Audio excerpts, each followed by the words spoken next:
नमस्कार। आप देख रहे हैं बोले भारत और यूपी की बात। मनीष के साथ में आपका बहुत स्वागत है। आज इस एपिसोड में हम बात करेंगे बसपा के वोट बैंक की खींचातानी को लेकर और मायावती के उभरते हर रोज के नए गुस्से को लेकर। लेकिन उससे पहले एक छोटा सा सवाल आपसे पूछना चाहता हूँ। यदि आपके किसी बुजुर्ग की पुण्यतिथि या उनके जन्म दिवस को आपके अलावा गांव या शहर के दूसरे लोग भी मनाना शुरू करें, उन्हें उस दिन सम्मान दें, तो क्या ये बात आपको खलेगी? आमतौर पे तो ऐसा नहीं लगता, क्योंकि अपने बुजुर्गों की कीर्ति जितनी दूर तक पहुंचे उतना ही अच्छा है। लेकिन न जाने क्यों मायावती इससे इत्तेफाक नहीं रखती। ऐसा इसलिए मैं कह रहा हूं क्योंकि जैसे ही समाजवादी पार्टी ने बसपा के संस्थापक मान्यवर कांशीराम के जन्म दिवस को पीडीए दिवस मनाने की घोषणा की, वैसे ही मायावती न सिर्फ समाजवादी पार्टी बल्कि अखिलेश यादव पर भी बरस पड़ी। बसपा को बसपा बनाने वाले मान्यवर कांशीराम ही थे।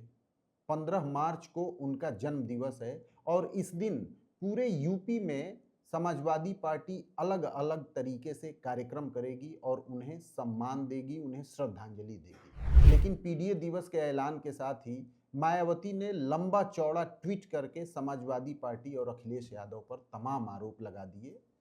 उन्होंने बताया कि ये सिर्फ अखिलेश यादव और सपा की नाटकबाजी है और कुछ नहीं है। वो यहीं नहीं रुकती हैं। उन्होंने ये भी कहा कि सपा ने हमेशा से दलित सम्मान को ठेस पहुंचाई है। इसके लिए उन्होंने 2-3 एग्जाम्पल भी दिए।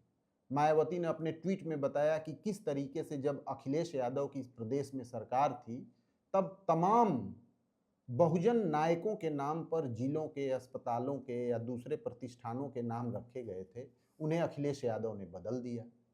और तो और उन्होंने गेस्ट हाउस कांड की भी याद दिलाई। 1995 में लखनऊ के एक सरकारी गेस्ट हाउस में मायावती पर हमला हुआ था और समाजवादी पार्टी को इसके लिए जिम्मेदार बताया गया था।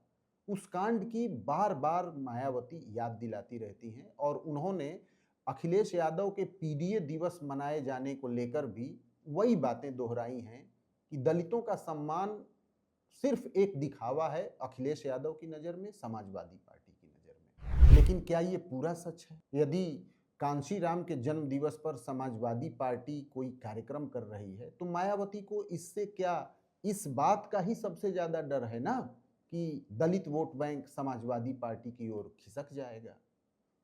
लेकिन बड़ा सवाल तो ये है कि दलित वोट बैंक मायावती और बसपा के पास बचा कहाँ है, और क्या इसकी वजह स्वयं मायावती नहीं है? ऐसा इसलिए क्योंकि जिस दलित कुनबे को जोड़कर कांशीराम ने बहुजन समाज पार्टी का पिलर रखा था, उसके पैर जमाए थे, उन सभी दलित नेताओं को तो मायावती ने पिछले 20 सालों में एक एक करके बाहर कर दिया है। इसमें एक दो नाम नहीं शामिल है, दर्जनों ऐसे नाम शामिल हैं जिनके इर्द गिर्द यूपी में दलित पॉलिटिक्स हुआ करती थी। लेकिन अब 2-4 के अलावा कोई भी न तो बसपा के साथ है और न मायावती के साथ है। कुछ नाम आपको गिनाते हैं जो इन दिनों समाजवादी पार्टी के चमकते सितारे के रूप में हैं। इंद्रजीत सरोज, बसपा के पुराने नेता, दद्दू प्रसाद, इसके अलावा कई अन्य नेता हैं जो भले समाजवादी पार्टी में हो या ना हो, लेकिन बसपा में वो नहीं। कुछ नाम आपको गिनाते हैं सिलसिलेवार ढंग से, जिनका सूबे में दलित राजनीति को लेकर एक जलवा कायम था, लेकिन मायावती ने एक एक करके सबको किनारे कर दिया, सबको पार्टी से बाहर कर दिया। इसमें इंद्रजीत सरोज हैं, आर.के. चौधरी हैं, दद्दू प्रसाद हैं, राज बहादुर, दीनानाथ भास्कर, रामाधीन अहिरवार, राम समुझ पासी, त्रिभुवन दत्त, लालमणि प्रसाद, दूधनाथ, राजेंद्र प्रसाद और इंदल रावत का नाम आप सबसे ऊपर ले सकते हैं। इनमें से ज़्यादातर लोग समाजवादी पार्टी में हैं, या तो वो सांसद हैं या वो विधायक हैं या फिर पार्टी के किसी पद पे हैं, और कुछ एक नेता जो किसी भी पार्टी में नहीं है, उन्होंने अपनी पार्टी बनाई है। इंद्रजीत सरोज मंझनपुर से समाजवादी पार्टी के एमएलए हैं।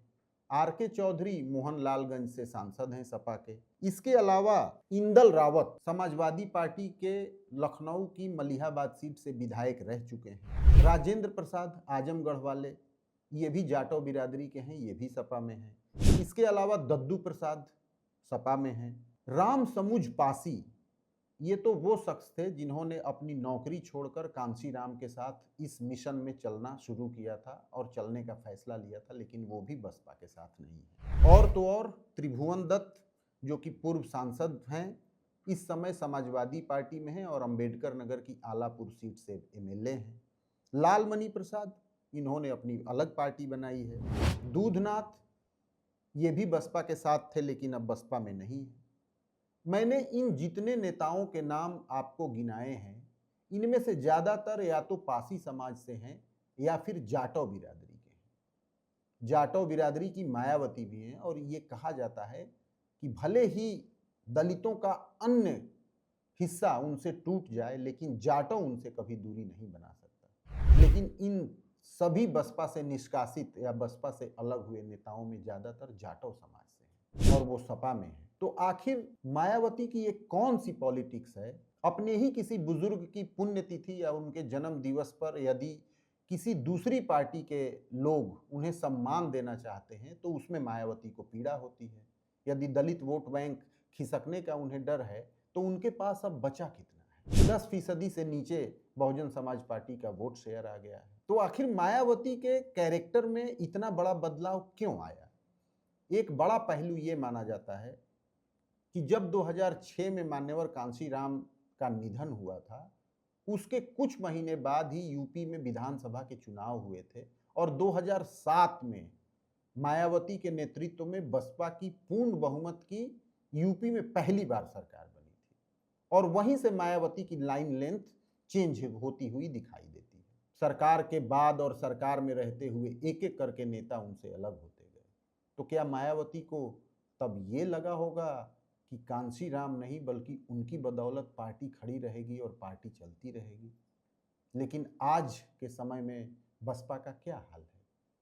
सिर्फ एक विधायक उसका यूपी विधानसभा में है और एक सांसद राज्यसभा में है जिनका कार्यकाल नवंबर में खत्म हो जाएगा।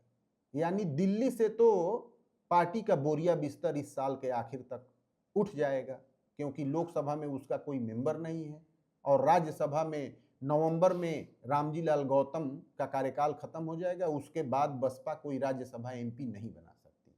तो ले दे के लोकसभा और विधानसभा में सिर्फ एक मेंबर बहुजन समाज पार्टी का बच जाएगा। तो आखिर बसपा को इस हाल में पहुंचाने के लिए कौन जिम्मेदार है? क्या इसके पीछे मायावती की रणनीति नहीं है?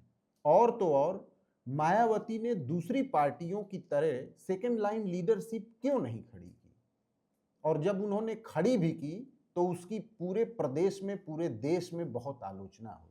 उन्होंने बसपा की कमान किनके हाथों में सौंपने की तैयारी की है या दिख रहा है? आकाश आनंद। बसपा कोई परिवार की पार्टी नहीं थी, एक मिशन था जिससे पूरे समाज के लोग, जिसमें यूपी और देश भर के बुद्धिजीवी शामिल थे, उन्होंने पार्टी को खड़ा किया था। लेकिन उसकी कमान मायावती ने परिवार के अंदर दे रखी है। तो क्यों न माना जाए कि बसपा के समूल नाश के लिए मायावती काफी हद तक जिम्मेदार है। एक पहलू ये हो सकता है कि सत्ता में न रहने से नेताओं की पार्टी से दूरी होती जाती है, लेकिन इस कदर अलगाव, ये तो बहुत ही चौंकाने वाली बात है। या फिर आपकी कमजोर रणनीति का हिस्सा भी इसे माना जा सकता है।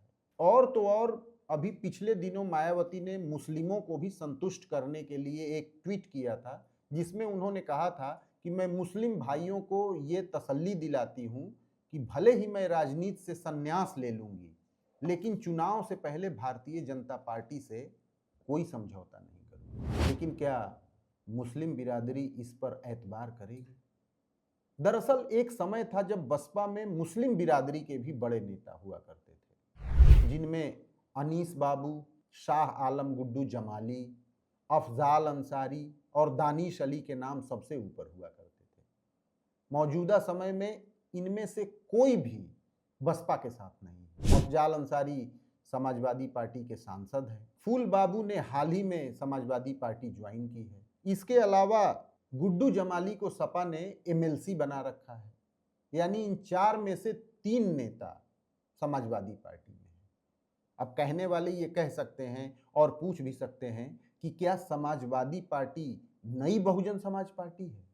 ये एक डिबेट का अलग विषय हो सकता है, लेकिन मौजूदा समय में तो यही दिख रहा है कि जिन तरीकों से मायावती अपने दलित वोट बैंक को सहेजने की कोशिशों में लगी हैं, वो तो फिलहाल कामयाब होती नहीं दिख रही, क्योंकि जनता तो तभी जुड़ेगी जब उसके अगुआ भी आपके साथ होंगे।